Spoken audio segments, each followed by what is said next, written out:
Alors, les vidéos 7 et 8, on a vu comment brancher un circuit ou bien un générateur à l'oscilloscope pour visualiser sur l'écran de l'oscilloscope une tension.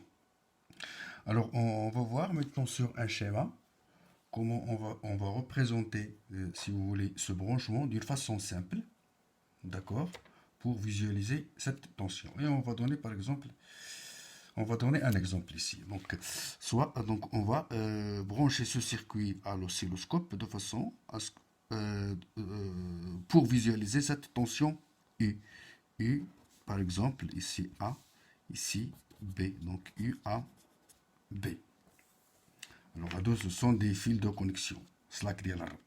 Donc, pour visualiser la tension UAB, le point B qui correspond à la masse, plutôt à l'origine du segment fléché. Alors, je fais le segment fléché à l'origine, à l'extrémité. C'est le point B, d'accord, qui correspond à l'origine du segment fléché. Alors, il faut qu'on le relie à quoi? À la masse de l'oscilloscope.